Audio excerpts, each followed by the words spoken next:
Had a great meeting, and we have a lot of different ideas, a lot of good ideas. We're working together. The leaders gathered virtually around the world to discuss the whole subject of the problem that right now 151 nations have got.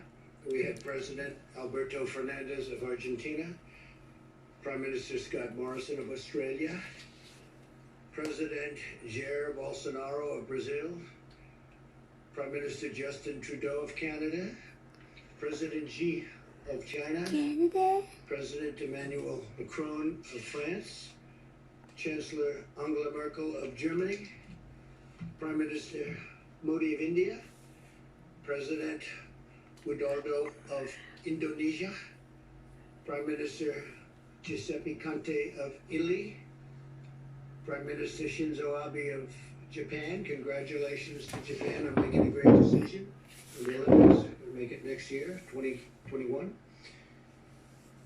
President Andres Manuel Lopez Obrador of Mexico. I want to thank the President of Mexico for having done such a great job with respect to the military. We have 27,000 Mexican soldiers on our southern border, and very few people are getting through. I can tell you that.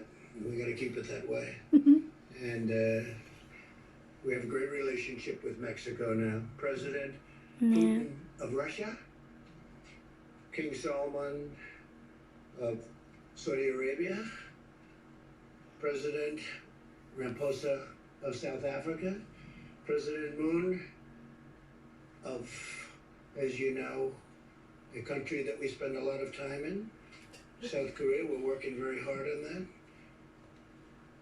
Prime Minister Sanchez of Spain, President Erdogan of Turkey, Prime Minister Boris Johnson of the United Kingdom, President of the European Commission, Ursula von der Leyen, President of the European Council, Charles Michel, United Nations Secretary General Antonio Guterres, World Health Organization Director Tedros Adhanom, World Bank President David Malpass, and the International Monetary Fund Managing Director Kristalina Georgieva.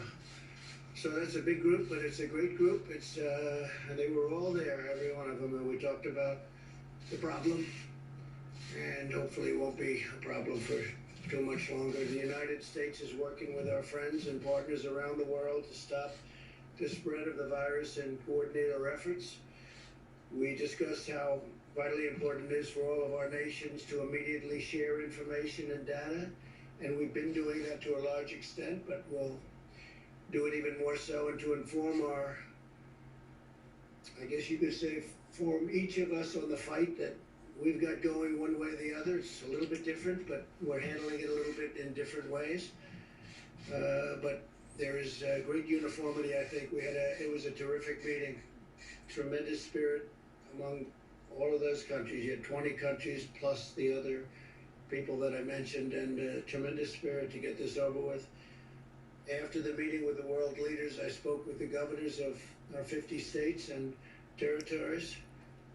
Our team has been in constant communication with the governors, and we had a terrific meeting. Somebody in the fake news said that one of the governors said, "Oh, we need Tom Brady." I said, "Yeah." He meant it in a positive way. He said, "We need Tom Brady. We're gonna do great," and he meant it very positively. But they took it differently. They think Tom Brady should be leading the effort. That's only fake news, and I like Tom Brady.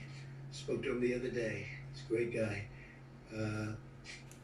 But I wish the news could be real. I wish it could be honest. I wish it weren't corrupt. But so much of it is. It's so sad to see. Just so sad to see. We had a great meeting. I tell you what, I'm sure you have tapes of the meeting. I'm sure that you were able to get tapes very easily. So you had 50 governors plus. And if you had tapes, you'd see it was really, I mean, there was no contention. I would say virtually none. I would say maybe one person, there was a little tiny bit of a raising of a voice, a little wise guy, a little bit. But he's usually a big wise guy, not so much anymore.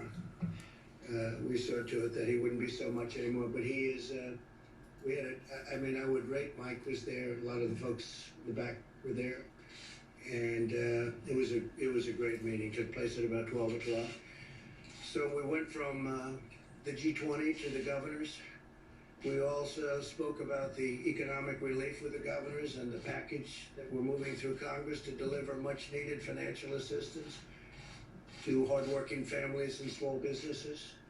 I want to thank Democrats and Republicans in the Senate for unanimously passing the largest financial relief package in American history, 96-0, and I have to say it's the largest by far.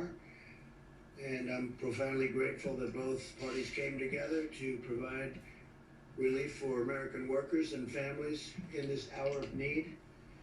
The House of Representatives must now pass this bill, hopefully without delay. I think it's got tremendous support. When you're at 96-0, and as you know, a couple of those people are quarantined, and one, Rand Paul, is he's actually got it. But he'll be better. He's been a great guy. He's been a great friend of mine, actually.